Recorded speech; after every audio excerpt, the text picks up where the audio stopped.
Dando prosseguimento, nós vamos convidar o nosso irmão Emerson, que carinhosamente recebeu o nosso convite. Seja bem-vindo, Emerson. Que Jesus te ilumine. Obrigado. Boa noite, gente. Boa noite, gente. Vocês já me conhecem, eu sou de uma casa espírita que é o Lar Fraternidade Maria de Nazaré, o Lafran. Lá é um abrigo com crianças e adultos com paralisia cerebral. Quem tiver a chance de conhecer, a gente marca uma visita lá. O Raul estava colocando a respeito das sensações, que introduz o nosso tema, porque as sensações, quando a gente chega do outro lado, ela está de conformidade também com o que a gente vivencia na Terra. Se nosso tema tem a ver com o bom uso da palavra, observemos como estão as nossas relações. Aliás, se nós pegarmos um jornalista que conviveu conosco entre 1800, nasceu em 1896 e desencarnou em 1971, eu estou fazendo referência a Aparício Torelli. Ele nasceu na cidade de Rio Grande, no Rio Grande do Sul, e desencarna em 1971 no Rio de Janeiro. Ele tem uma colocação que ele diz sobre o que se leva desta vida. E ele fala para nós assim: o que se leva desta vida é a vida que se leva. Olha, Aparício Torelli, ele não tinha nenhum envolvimento com a religião, muito menos com o espiritismo. Muito pelo contrário, ele era um jornalista, foi o primeiro jornalista que fez humor político neste país. O primeiro jornalista. Então imagina, ele usava as situações do dia a dia e fazia humor. Ele montou um jornal junto com seu sócio, ele montou um jornal no Rio de Janeiro, e esse jornal só durou 10 dias. Porque ele fez um humor com um almirante da Marinha, e aí ele foi agredido pelos marinheiros na rua. Quando ele foi agredido, obrigaram a fechar o jornal. Ele fechou o jornal.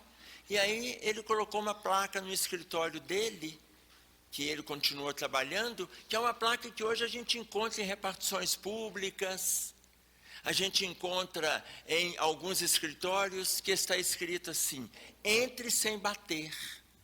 Que ele escreveu que entre sem bater nele, porque ele não aguentava mais de apanhar. Então hoje a gente vê os escritórios que lá entre sem bater, você acha que já é para você já abrir a porta e entrar. Não, é sem bater na pessoa que está lá dentro. A ideia dele foi essa. Tanto que o jornal dele durou só 10 dias. Mas a frase que ficou para o nosso estudo, entre as várias situações que ele vivenciou: o que se leva desta vida é a vida que se leva. E aí a gente começa a pensar como nós estamos levando a nossa vida aqui na Terra. Quais as sensações que a gente pode encontrar do outro lado, retomando um pouco do que o Raul estava trazendo para nós, de conformidade com o que eu faço aqui. Vou pegar um exemplo simples. Quando no livro Tormentos da Obsessão, Manuel Filomeno de Miranda, sob a psicografia de Edivaldo Franco, ele coloca para nós a respeito de determinados espíritos que desencarnam deprimidos, que continuam deprimidos no plano espiritual, rígidos da mudança, onde eles não conseguem, encarnam deprimidos. Nós estamos com determinado chão que desencarnando tudo vai melhorar. Não, mas quando eu desencarnar, eu vou encontrar com o meu mentor, e aí ele vai me contar: ô capeta, quem falou que se você desencarnar mal, você vai encontrar com o seu mentor? A gente vai encontrar com outro perfil de espíritos que nós atraímos. Não é o nosso mentor que está esperando por nós. Por quê? O que se leva desta vida é a vida que se leva. Mais profundo do que isso é a fala de Jesus no capítulo 6, no versículo 45. A boca fala, o que o coração está cheio. Se a gente aqui está envolvido com situações agressivas, perversidades, lamentações, reclamações, a boca fala que o coração está cheio. Nós não conseguiremos chegar do lado de lá e de repente abraçar uma plenitude. Se do lado de cá eu só alimento situações infrutíferas. Aliás, essa fala, ela é do espírito de Cornélio, que está dando uma palestra no plano espiritual, fazendo referência ao capítulo 2 do livro Obreiros da Vida Eterna. E esse capítulo se chama No Santuário da Oração. Ele coloca para nós, ali conversando com Jerônimo, com o espírito de Luciana, Padre Hipólito e André Luiz, que é inimaginável, atenção, é inimaginável o tempo que a gente perde na terra com falas infrutíferas, ociosas ou inúteis. E ele diz mais, algo que acontece em todas as instituições. Todas. Ele não isentou ninguém. É inimaginável o tempo que se perde com falas infrutíferas, ociosas ou inúteis. E isso acontece em todas as instituições. Ele diz também, muito do que nós observamos, nós, eles, do plano espiritual para com a terra, muito do que nós observamos, metade do tempo do convívio com as pessoas, eles estão relacionados a essas falas. Ou seja, infrutíferas, ociosas ou inúteis. E aí a gente começa a pensar, então, como que está o uso da nossa palavra baseado na orientação dos espíritos? Nós queremos encontrar o melhor do lado de lá, sem fazer o melhor do lado de cá. Um exemplo, outro. Divaldo Franco coloca para nós que ele estava numa reunião mediúnica, aonde estava tendo uma conversa do médium, orientador da reunião, com o espírito que estava se manifestando na psicofonia do outro médium. Aquele orientador, diz o Divaldo Franco, após aquele diálogo infrutífero com o desencarnado, o dirigente da reunião disse para aquele espírito assim, agora é hora de você se retirar. E aí o espírito disse assim, eu não saio. E o dirigente da reunião colocou para ele, eu te digo que, em nome de Jesus, se afaste deste aparelho. E ele respondeu para o dirigente da reunião, em nome de Jesus, eu fico. E aí o dirigente colocou as duas mãos na mesa, como quem vai se impor sobre o espírito, e falou com ele, em nome de Jesus, meu irmão, eu te digo que saia deste corpo. Ele falou assim, olha, eu vou te falar uma coisa. Do jeito que você fala aí na terra em nome de Jesus, eu também falo em nome de Jesus do lado de cá. Eu vou sair, é porque eu quero. Não é porque você está falando, não. Porque a mesma moral que você tem aí, é a que eu trouxe para o lado de cá. Você sabe que eu te conheço? Eu sei muito bem por onde você anda. Quando acaba essa reunião aqui que você está conversando com os irmãos, eu sei aonde você vai no baixo prostíbulo encontrar as irmãzinhas para atender os seus desvarios sexuais. Eu vou embora porque eu quero, mas eu estou no seu encalço. E para você me mandar embora, você tem que mudar a sua postura. Passar bem. E o espírito foi embora. Divaldo Franco coloca que aquele diálogo estava tão infrutífero que aquele médium, dirigente da reunião, ele não fez o movimento de autocuidado que não acontece no dia da reunião. O movimento de autocuidado, ele tem que acontecer durante todos os dias, o tempo todo, enquanto nós estamos encarnados. Não é porque a gente frequenta uma reunião mediúnica. Não é porque algum espírito pode nos sabatinar numa reunião mediúnica. Não é isso, gente. É porque o nosso movimento de invigilância, ele praticamente nos remete a situações passadas. Ele praticamente nos envolve. Claro que nós corremos risco em todas as situações. Por quê? Porque isso é entrar em ressonância com o nosso estado íntimo. O tempo todo a gente é convidado a vivenciar situações infrutíferas, a conversar em movimentos ociosos e termos palavras inúteis nos nossos grupos. O tempo todo a gente é convidado. E quando a gente cede, a gente vai permitindo determinadas aproximações de entidades que poderão colocar à prova tudo que a gente está estudando. Quer dizer que se a gente estuda, se a gente fala, se a gente lê, a gente tem que ser perfeito? Óbvio que não. Nós não temos condições de sairmos dessa terra de Deus perfeitos, mas nós temos condições de sairmos melhores do que o que a gente chegou. E isso é opcional. Aí sim, isso é opcional.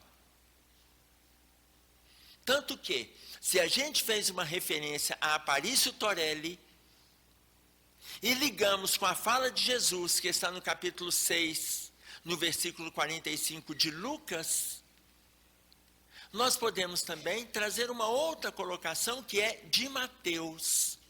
Quando ele vai começar o Sermão da Montanha, no primeiro versículo, no capítulo 5, no versículo 1, ele diz para nós assim: e Jesus, vendo a multidão, subiu ao monte. Mas o que nós vamos nos prender à palavra multidão? Jesus vendo a multidão. Inicialmente a gente pensa em multidão de pessoas. Verdadeiramente havia uma multidão de pessoas. Aproximadamente 5.000 encarnados. Aproximadamente. Mas havia uma multidão de desencarnados que nós não conseguimos perceber. Que os historiadores não perceberam. Por que nós dentro da doutrina sabemos que havia uma multidão de desencarnados?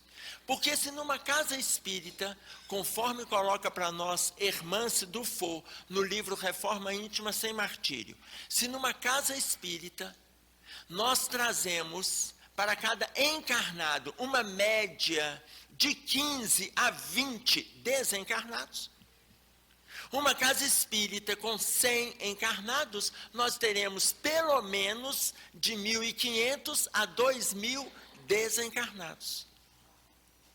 Imagine uma palestra de Jesus ao ar livre para aproximadamente 5.000 encarnados. Quantos milhares de desencarnados poderiam estar ali? Uma certificação desse número de desencarnados que acompanha os encarnados. Estávamos num seminário sobre família, e a última palestra desse seminário foi a minha, numa outra casa espírita, aonde estávamos lá com aproximadamente 450 a 470 encarnados. Terminada a palestra, veio a manifestação da espiritualidade, e o espírito do Zé Grosso perguntou ao dirigente da reunião assim: fulano, você sabe quantos desencarnados nós temos aqui hoje? E ele falou assim: não faço ideia, Zé Grosso. Ele falou: nós estamos com quase 10.000 desencarnados. Ou seja, quase 500 encarnados, quase 10.000 desencarnados. Ou entre 15 a 20 desencarnados para cada encarnado. E ele diz mais: as paredes da estrutura física não representa a estrutura que nós temos do lado de cá, pois o espaço ele é muito maior. Então imagina, quando Mateus, no capítulo 5, no versículo 1 do seu evangelho, ele coloca para nós, Jesus vendo a multidão, multidão de encarnados, multidão de desencarnados. Mas a multidão que nós estamos colocando aqui para fazermos referência é a multidão de pensamentos e de sentimentos que cada criatura carrega. E essa, só o olhar clínico de Jesus que pode perceber. Nós não sabemos o que vai dentro do outro. Nós não sabemos. Mais na frente ele vai falar, a boca fala o que o coração está cheio.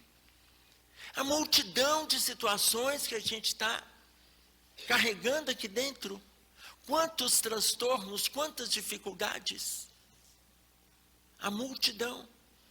Imagina como que nós estamos vivendo a nossa vida. Quantas situações infrutíferas a gente vai se envolvendo e quem que a gente vai atraindo. Ou o que a gente está atraindo. O que? Pode não ser quem.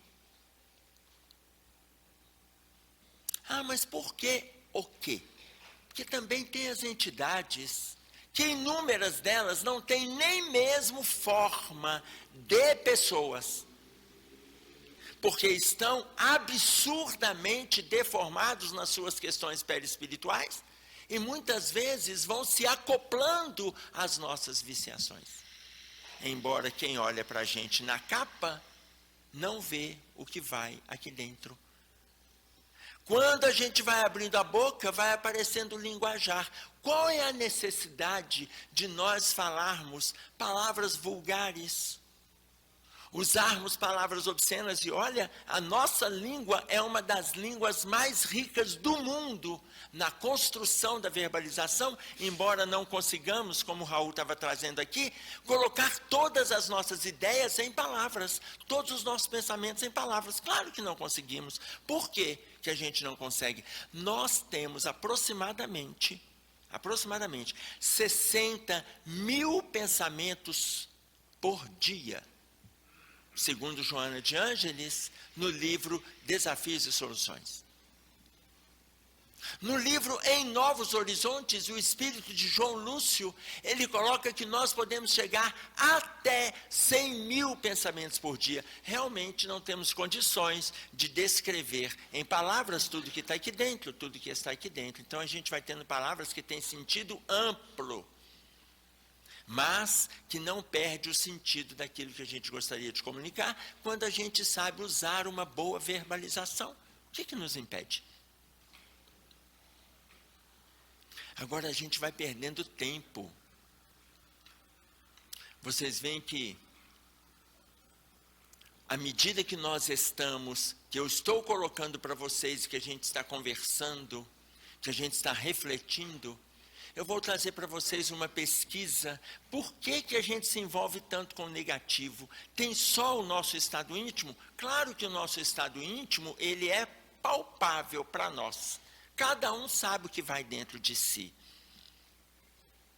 Tanto que o primeiro-ministro da Rainha Vitória, na Inglaterra, ele foi ministro entre 1874 e 1880. Ele coloca que a vida é muito curta para ser pequena. Ele se chamava Benjamin Disraeli. A vida é muito curta para ser pequena. Quanto a gente vai apequenando? Porque quando a gente escuta essa frase, parece que ela não faz o menor sentido. A vida é muito curta para ser pequena. Ou seja, quanto de tempo a gente perde numa vida curta e a gente vai apequenando a vida ainda mais. Quanto tempo a gente perde? A vida é muito curta para ser pequena. E no mau aproveitamento da hora, no mau aproveitamento das relações, no mau aproveitamento das leituras, no mau aproveitamento da nossa saúde, a gente vai apequenando a vida ainda mais. Ela é muito curta para ser pequena. Mas eu queria trazer para vocês, porque se tem a multidão de desvalores que estamos trazendo no nosso estado íntimo, a revista Veja fez uma pesquisa em julho de 90. Ela colocou os seus repórteres de prontidão diante da televisão brasileira para ver o que a televisão estava passando, uma semana de televisão, o que ela estava passando nas suas imagens que poderia denegrir as nossas relações sociais, as relações conjugais, que poderia agredir as pessoas de alguma forma. E eles constataram uma semana de TV. 1.145 cenas de nudez. 707 brigas e facadas. 276 relações sexuais. 72 palavrões. 1.940 tiros. Eu estou fazendo referência a quase 35 anos atrás. Imagina, de 1990 para cá, nós estamos em 2025. Em julho vai fazer 35 anos essa pesquisa. 1.145 cenas de nudez. 707 brigas e facadas. 276 relações sexuais. 72 palavrões. 1.940 tiros. Essa pesquisa, ela falou tão alto na ABNEP, a Associação Brasileira de Neurologia e Psiquiatria Infantil, que psiquiatras franceses levaram essa pesquisa para a França, fizeram a mesma pesquisa lá e depois responderam para a ABNEP. Na época, o presidente era o professor doutor José Raimundo da Silva Lippe, neurologista daqui da UFMG, e ele recebe a resposta. Essa pesquisa na França não merece nota, porque aqui não é apresentado nas redes francesas o mesmo tipo de perversidade, de criminalidade que aparece nas redes de televisão brasileira.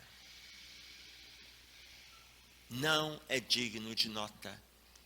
Imaginem vocês, eles ficaram assustados com o que era passado aqui em 90. Olha, a gente não tinha acesso às redes sociais como nós temos hoje. Não tínhamos acesso às redes de televisão como temos hoje. Não tínhamos smartphone. Não tínhamos. Era TV tradicionalíssima, 90. E aí eu volto na colocação de Mateus, quando vai falar, abrindo o Sermão da Montanha. Jesus vendo a multidão. O que havia dentro de cada criatura? O que as criaturas estavam carregando? Imagina o tanto que está grave, se há 35 anos atrás assim era, basta nós observarmos nos tempos atuais, o tanto que agravou as relações, o tanto que agravou o diálogo. Até a palavra diálogo, ela é uma construção do grego. Logo ou logos significa palavra. Dia significa intermédio. A palavra para intermediar. O diálogo é a palavra que vai intermediar. O diálogo é a palavra que a gente utiliza para refazermos as nossas relações. Tudo vem a partir do diálogo. Tudo vem a partir do diálogo. Narcisa, no livro Nosso Lar, ela coloca que o diálogo permeia todas as relações do plano espiritual, independente do grau que os espíritos estão no plano espiritual. Seja no plano inferior, seja no superior. Porque quando o diálogo não é verbal, ele é mental. Tudo é a partir do diálogo. Ou seja, as pessoas não estão querendo nem conversar. Se não conseguimos trazer para a verbalização com o outro, não conseguimos trazer o que sentimos ou o que pensamos, como que nós aprenderemos se a gente está abrindo mão do intermédio nas relações, que é a palavra? Então, é o bom uso da palavra é que vai mudar a nossa forma de atuar. É o bom uso da palavra. Um outro exemplo.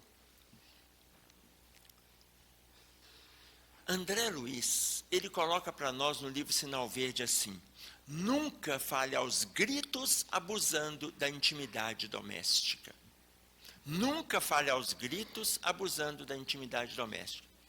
Vocês já notaram como que nós, tanto que no próprio livro Sinal Verde, ele ainda diz mais, ele fala assim: quem dera se nós dessemos conta de tratar os nossos familiares como a gente trata os transeuntes da via pública. Vocês já notaram como que a gente é do lado de fora? Vocês estão hipnotizados? Vocês já notaram como que a gente é do lado de fora? Nós somos educados, charmosos, gostosos, gentis. Ô, gente, nós somos tudo de bom. Vai viver com a gente. Tá claro? Uma pessoa ligou lá para casa para marcar palestra. Minha esposa atendeu naquela época do telefone fixo. Eu não estava. E aí a pessoa falou assim: você fica à vontade para me responder uma pergunta? Eu sou de uma casa espírita e tal. Minha esposa não conhecia. Ela falou assim: fico à vontade. Ela falou assim: deixa eu te perguntar. O Emerson faz tudo aquilo que ele fala na casa espírita? Ela falou assim: não faz não. Até porque se ele fizesse tudo aquilo que ele fala, ele era santo, ele não era espírita. Ele era um santo. E outra, nós não estaríamos casados, porque eu não tenho condições de estar casado com um santo. Então ele não faz, mas ele luta muito, e aqui dentro de casa a gente anda miudinho. Porque o nosso problema, gente, é nós termos segurança de que estamos lutando. Esse é o nosso problema. Será que temos? Nós precisamos de fazer essa autoavaliação. Como que está o nosso investimento para conosco? O escritor americano John Richardson Jr., ele coloca para a gente que existem 3 tipos de pessoas: as que esperam acontecer, as que fazem acontecer e as que perguntam o que aconteceu. Olha que interessante, existe na Terra 3 tipos de pessoas: as que esperam acontecer, as que fazem acontecer e as que perguntam o que aconteceu. A gente se avalia, nós somos aquela pessoa que espera acontecer? Nós somos aquela pessoa que faz acontecer? Ou nós somos aquela pessoa que dorme no ponto, quando se desperta, que foi mesmo que aconteceu? Ou seja, anos depois, nós vamos ter poeta e escritor Geraldo Vandré dizendo por quê. Como é que é o nome da música? Porque eu não falei das flores, quando ele diz o refrão. Lembra do refrão? Quem sabe e... Só o pessoal mais velho é que sabe, né? O pessoal mais jovem não sabe nem o que é Geraldo o quê? Então, para não dizer que não falei das flores, a música, para não dizer que não falei das flores, quem sabe faz a hora e não espera acontecer, no auge da ditadura, o que ele está propondo? Que nós façamos. O que John Richardson Jr. propõe quando ele fala em 3 tipos de pessoas? As que esperam acontecer, as que fazem acontecer e as que perguntam o que aconteceu, que a gente seja aquele que faz acontecer. O que André Luiz quer dizer para nós no livro Sinal Verde? Quem dera se nós tratássemos os nossos familiares como a gente trata os transeuntes da via pública, por causa da gentilidade, por causa das relações saudáveis. Como que nós somos assim do lado de fora e não conseguimos ser assim do lado de dentro da nossa casa? Como que um cirurgião, estou pegando um exemplo, por exemplo, um cirurgião cardiovascular, que é algo extremamente sensível, a mesma mão que pega ali no bisturi, a mesma mão que pega na instrumentação, que vai trabalhar no coração, é a mesma mão, é onde ele fala baixo no bloco, aonde ele conversa educadamente, é a mesma mão que vai fechar os punhos e vai bater na mesa de forma cerrada, gritando aos brados com os familiares. por que a gente não pode manter a mesma gentilidade que a gente tem do lado de fora, lá dentro, se nós estamos aprendendo sobre o bom uso da palavra? O que nos impede? Ou seja, a gente passa a repetir a violência que a revista Veja fez para a gente há quase 35 anos atrás. A gente passa a repetir. Parece que essa violência não sai de dentro da gente. E a gente fica indignado, porque hoje as redes sociais vão passando tudo. E aí eles vão falando tudo e você fica... Primeira coisa. Pense. Nós não somos pessoas digitais. Nós somos analógicos. Todos nós somos analógicos. Nós não temos condição de acompanhar o mundo digital e tudo que vai chegando para a gente. Não temos condição. Então as pessoas perguntam para mim assim: ô Emerson, você não responde? Eu respondo. Se a pessoa fizer pergunta. As pessoas mandam coisas. Aí, aquele que está lá com a consciência culpada, aposto que está falando de mim. Isso é consciência pesada. As pessoas estão mandando coisas e manda. Aí você vai e faz um sinalzinho, um tinindo, um coraçãozinho. O coração passa a ter significado. Agora a cor do coração, olha, gente, a cor do coração tem significado. A minha idade nem permite isso. A minha idade, o coração é sempre vermelho. Não, mas se for verde é isso, se for azul é aquilo, se for amarelo é acolá. Gente, é cada invenção de moda. Será que algum dia o coração vai mudar de cor no nosso corpo?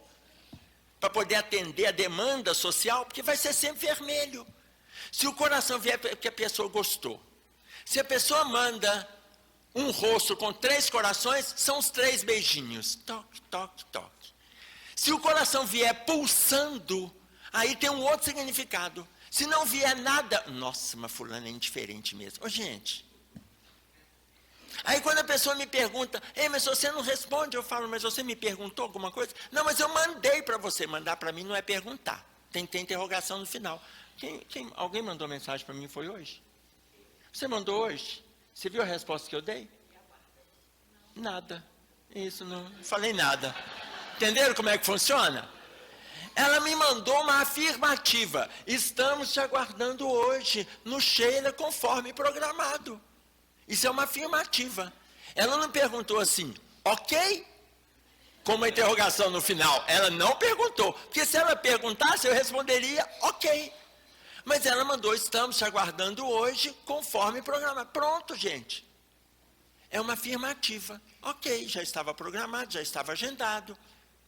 Tudo bem? Então, a gente não precisa. Não, mas tudo que chega a gente tem que responder. E aí começa a chegar banalidades, boçalidades. Boçalidades. E vai chegando, e vai chegando, e vai chegando. E você fala, nossa, eu tenho que responder, eu tenho que responder. Você enlouquece. Agora, vem alguém te perguntando, responde. Aí se a pessoa estiver falando mal de mim, problema dele, a língua é dele. Aliás, os dedos são dele. Se estiver falando mal, e tudo aquilo que a pessoa está falando for verdade, você se avalia. Se aquilo for verdade, muda. Ele não está te julgando. Ele, de alguma forma, está te apresentando para você. Porque ele teve coragem de falar coisas que os seus amigos muitas vezes não falam. Ele nem é seu amigo. Aí ele fala. Tanto que Santo Agostinho coloca isso no comentário da pergunta 919 de O Livro dos Espíritos. Se atente para o que as pessoas dizem a seu respeito. Olha o que ele coloca no comentário.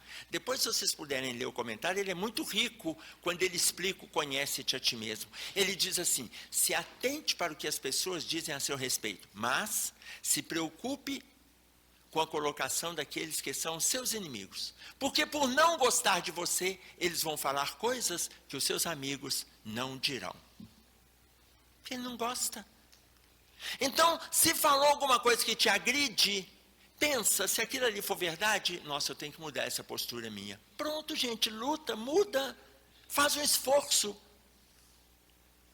Agora, se aquilo que ele falou for mentira, então você também não precisa de contestar, porque é mentira. Ele até está falando de algo que ele te conheceu há 28 anos atrás, e você já mudou, e ele não sabe que você mudou. Então, nós vamos fazer um movimento autoavaliativo. É a gente que faz. O outro, ele não é o nosso inimigo. Ele é alguém que está caminhando conosco.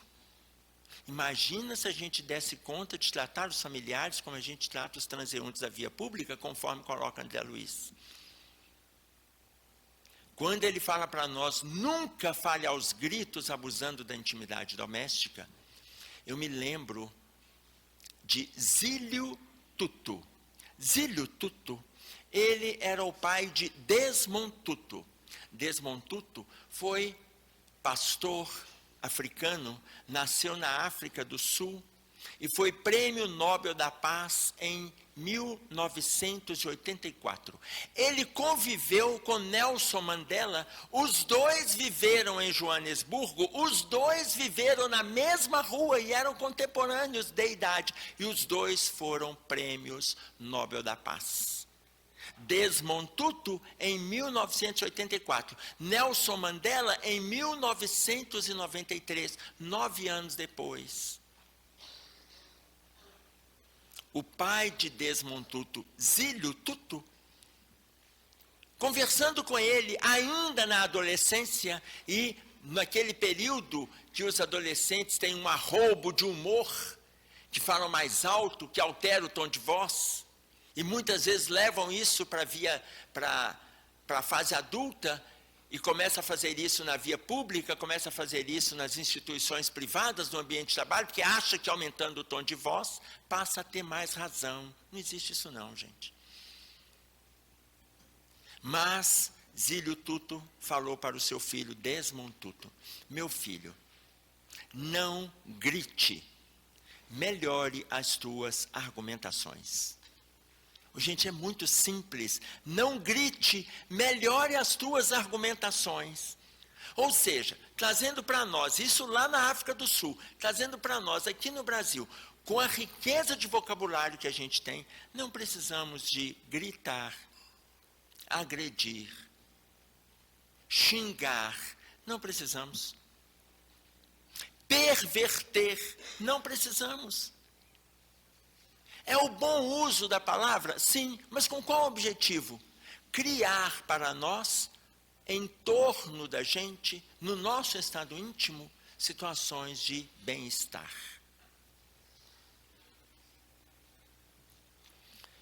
Estava atravessando uma ponte ainda, voltando ao livro Obreiros da Vida Eterna, estava atravessando uma ponte sobre um pântano. O espírito de Zenóbia, Jerônimo, André Luiz, Padre Hipólito e Luciana. Eles estavam atravessando a ponte. Antes de começar a atravessar esta ponte, a Zenóbia deu uma orientação para o grupo. Nós vamos atravessar essa ponte. Precisamos, atenção para a orientação, precisamos atravessá-la em silêncio. E eles vão atravessando a ponte sobre o pântano. O André Luiz, quando vê o movimento da água do pântano, ele pergunta para Jerônimo assim, jazem aqui almas humanas? Ô gente, o que a Zenóbia pediu na hora que entrou na ponte? Vocês não escutaram não. Silêncio. André Luiz, no meio da ponte, ele pergunta para Jerônimo se ali tem almas humanas. O que o Jerônimo responde para ele?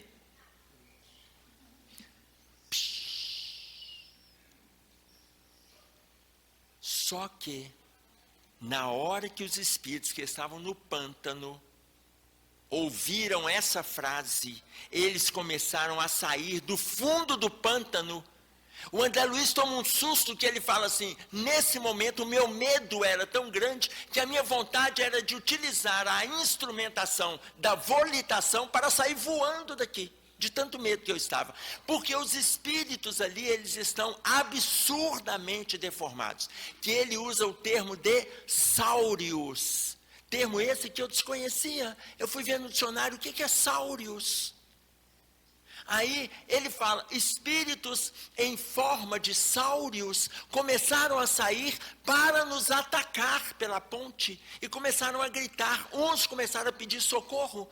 Zenóbia, vendo que os espíritos se aproximavam, chamou por 10 espíritos protetores da equipe e eles vieram com as suas armas que lançam choque elétrico. E na hora que eles tomavam o choque, eles mergulhavam de novo no pântano.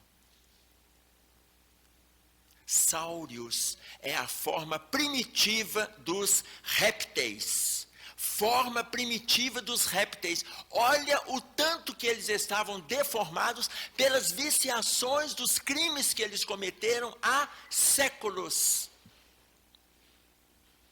E eles continuaram atravessando a ponte em silêncio. Quando chegaram do outro lado da ponte, Zenóbia falou assim, agora podemos conversar. Sabe o que quando André Luiz perguntou? Nada. Que é assim, gente, é da terra mesmo. Quando fala que é para ficar calado, conversa. Quando fala agora pode falar, não falam nada. Aí ela se disponibilizou e disse, o grupo que teoricamente poderia nos atacar, eles estão sendo atendidos pela Casa Fabiano de Cristo. Nós estamos aqui em outra missão, por isso a gente não parou ali para dar assistência. O nosso trabalho é outro. Imaginem vocês, olha até em qual momento a gente deve usar a palavra. Em quais relações, em quais situações. No capítulo 5, ainda do Sermão da Montanha, no versículo 37, Jesus coloca para nós, seja o vosso falar, sim, sim, não, não, e o que passa disso é de procedência maligna. O que Jesus está propondo é que sejamos sinceros. Sejamos sinceros. Essa colocação de Jesus, inicialmente, ela parece ser nova. Se nós não tivermos feito uma verificação lá do Velho Testamento. Porque lá no Velho Testamento, quando Moisés, no livro de Levítico, no capítulo 19, no versículo 16, ele diz para nós, não andarás como mexeriqueiro. Moisés está pedindo para a gente não andar com mexeriqueiro. O que é mexerico, gente? Fofoca. Vocês estão na dúvida? Mexerico é fofoca. Moisés já pedia a gente para não fazer fofoca. Olha, só dá para, se Moisés falou isso lá atrás, dá para a gente ter uma ideia da idade da fofoca. Oh, gente, Moisés veio quase 2000 anos antes de Jesus. Até hoje a gente faz fofoca. Vocês imaginam se a história de Pinóquio fosse verdade? Aqui ia ter uma reunião só de narizes. O pessoal estava todo lá no contorno. Foi só o nariz que subiu a escada. Tá claro? Por quê? Porque a gente pega as mentirinhas. A gente fala assim, mas tem mentira que é saudável. A gente, quando quer justificar a própria desgraça, a gente arranja palavras. Tem mentirinha que é saudável. Que mentira que é saudável? A gente às vezes quer fugir de determinadas situações e vai usando mentirinhas. Mas como é que eu vou falar para uma pessoa, por exemplo, que está no quadro grave? Vou pegar um exemplo. Uma garota chegou para mim e falou assim, Emerson, meu avô falou que ele vai suicidar. Seu avô vai suicidar? Ela é espírita. Eu falei, seu avô, ele falou que vai suicidar? Vai, Emerson, eu estou em pânico. Meu avô tem arma, inclusive. Eu falei, quantos anos tem o seu avô? Ela falou, 93. Eu falei, dá para ele de presente Memórias de um Suicida. Ela falou, oi? Memórias de um Suicida, você vai dar para ele de presente essa semana. E você vai se comprometer a ler com ele. Ele vai ter uma semana para ler um determinado trecho, você também vai ler. Todo sábado à tarde que vocês se reúnem, vocês estarão comentando o livro. Dá para ele de presente Memórias de um Suicida. Oi, Emerson, mas e se ele fizer a bobagem? Filha, ele já está desencarnando. Ele já vai desencarnar daqui a pouco. Se ele for por suicídio, pior, porque ele já está na porta de saída, porque 93 anos, filha. Vocês têm até que parar de desejar para ele que Deus te dê mais 10 anos. Para. Gente, já está na hora dele ir embora, pelo amor de Deus. Olha, chegou 75, começa a desejar a pessoa, vá com Deus, meu filho. 75 já deu. Eu sei que tem uns aqui falando, eu que estou com 78 já está de saída, filho. Aliás, já tem 3 anos de moratória. Está de saída. Porque, olha, vai enquanto você não apresentou Alzheimer, Parkinson, problema de surdez, você não caiu, não quebrou o quadril. Gente, vai agora. De preferência, aceitando o convite de Deus. Está claro? Porque a nossa média de vida na Terra é até 75 anos. Na hora que ela falou com o avô, ela falou, mas meu avô, ele não aceita o espiritismo. De forma nenhuma. Eu falei, mas ele é um grande leitor, não é? Ele é um grande estudioso. É. Eu falei, então, não precisa se preocupar, o livro não é espírita. Ué, não? Não. O livro não está escrito lá, psicografado por. O livro é Memória de um Suicida, Ivone Pereira. É só falar com ele, olha, meu avô tem um romance aqui. Já que o senhor está falando em suicidar, o senhor vai ler junto comigo. Ele começou a ler. Ah, gente, mas ele está tão encantado com o livro, que ele já passou na frente dela. E ela fala, não é para o senhor se apressar. Espera, porque eu não tenho tempo de te acompanhar. E ele começou a se encantar com o livro, e ele fica assim, é mesmo minha neta? Não, é mesmo minha neta? Já esqueceu que ele está doido para suicidar. Então a gente fica pensando, o que a gente vai falar? Ah, não, eu vou mentir. Ah, mas se a pessoa estiver doente, ela não pode ter a notícia? Por que ela não pode ter a notícia? Seja o vosso falar, sim, sim, não, não. O que passa disso é de procedência maligna? Não exceda. Não exceda. Está claro? Minha tia estava lá na época, 83 anos. Ah, eu vou morrer, gente. Estava lá na bala de oxigênio, na casa dela. Ela tirava a bala, eu vou morrer, gente, eu vou morrer. Estava ela, mais 2 tios em torno, mais 3 vizinhas, alguns primos. Eu estava lá também, e ela falando, eu vou morrer, gente, eu vou morrer. Aí uma das vizinhas chegou e falou assim, tia, para de falar que a senhora vai morrer, para com isso, a senhora tem que pensar que a vida é uma laranjeira, e a senhora sobe naquela laranjeira, e colhe a laranja, e chupa a laranja gostosamente. Ela tirou a máscara e falou assim, eu não aguento mais chupar laranja, gente, eu não aguento, eu vou morrer. E aí cada um falou para ela parar de falar que ele iria morrer. Eu falei, senhor tia, deixa eu te falar uma coisa, deixa eu te falar. E eu que estava, até aí eu estava calado. Tia, olha, a senhora vai morrer. A senhora vai morrer. Aí a família, Emerson, para. Eu falei, gente, todo mundo já falou. Tia, a senhora vai morrer. Aí ela tirou a máscara. Vou, meu filho. Vai, tia. A senhora vai. Graças a Deus, né, tia? Falou, meu filho, graças a Deus. Tia, a senhora vai. Mas em vez da senhora ficar falando que a senhora vai, o povo daqui fala que não vai. A senhora fala que vai, eles falam que não vai. Tia, para. Eu já estou te afirmando que vai, porque graças a Deus ninguém fica. Ninguém fica, chega uma hora, todo mundo vai. Então, em vez da senhora ficar falando, faz uma prece, agradeça o seu anjo da guarda, o seu tempo de vida.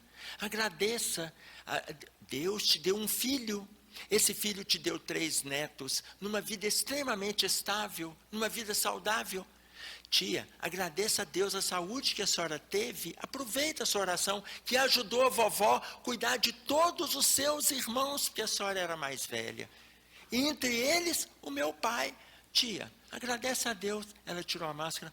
Oh, meu filho, que bom, meu filho. É isso mesmo que eu vou fazer.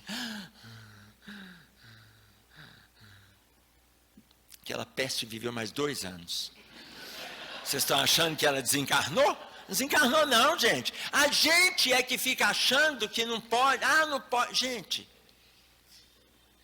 Então, Divaldo Franco perguntou para o Chico assim, Chico, você mente? E o Chico falou com ele assim, não, meu filho, eu adio a verdade. Porque a verdade vai chegar.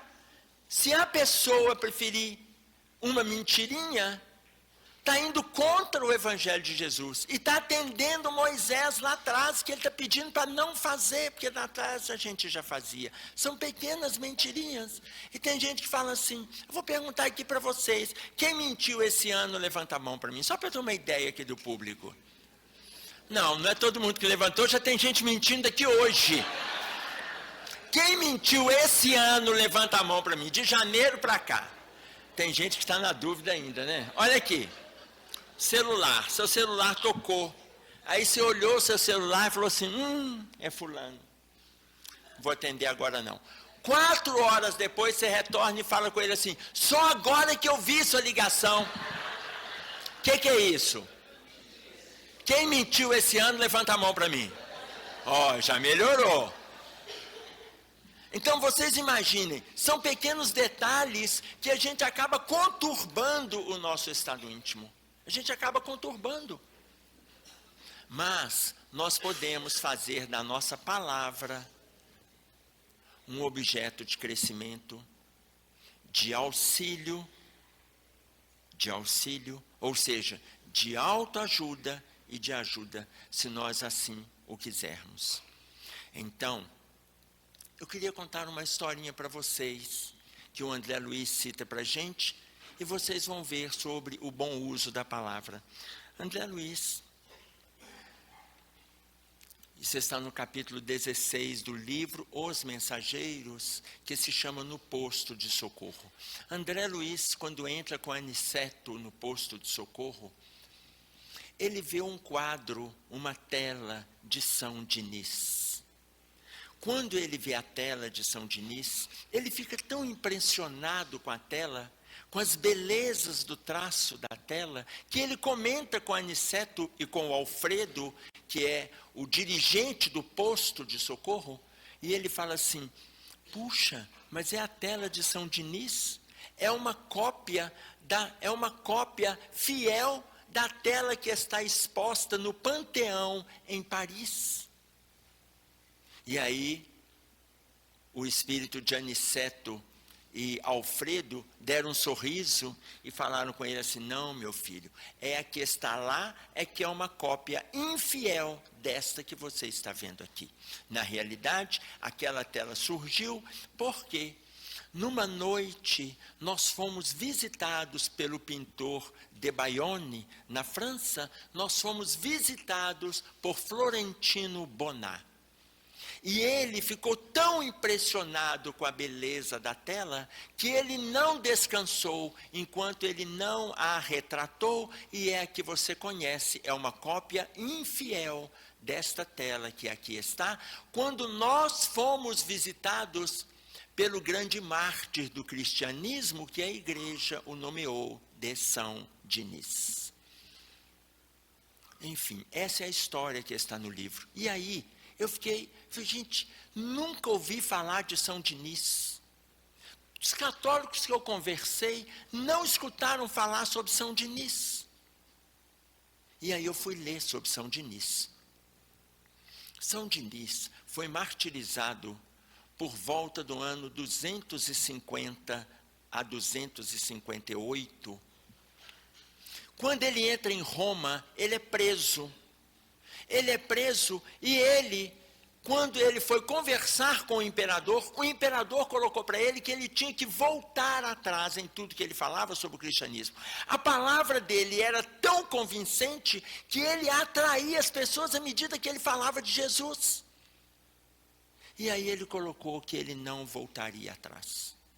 E aí o imperador colocou para ele, se você não voltar atrás, você vai pagar com a própria vida no templo da degola. Você vai ser degolado.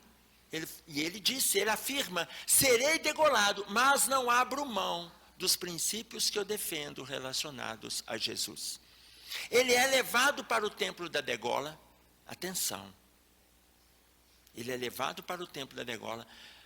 Quando a cabeça dele é cortada, ele está ajoelhado no chão, um dos militares vem, corta a cabeça dele cai, ele se levanta.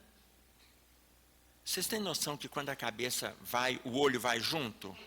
Vocês têm noção?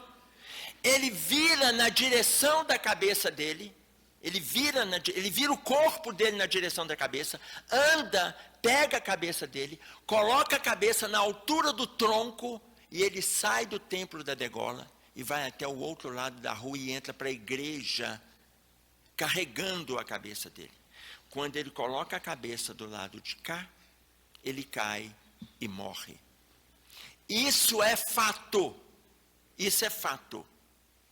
Tanto que a imagem de São Diniz na igreja, depois vocês vão procurar essa tela, São Diniz, pintada por Florentino Bonat, é ele sendo degolado, a tela mostra ele sendo degolado, do outro lado tem um outro sacerdote que foi degolado também, que é Santo Eleutério, e está na tela, São Diniz sendo degolado, e ele na direção pegando a cabeça dele. A imagem que a igreja apresenta para a gente, e aí é que eu fui entender por que a igreja apresenta um santo sem cabeça. A cabeça está na altura do tronco.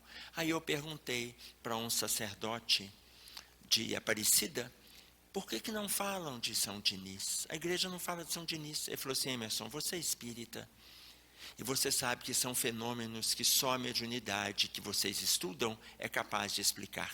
Perguntei a uma teóloga e educadora, pedagoga, mestra em educação, da PUC, aonde a gente deu aula, por que não fala de São Diniz? E ela colocou a mesma resposta.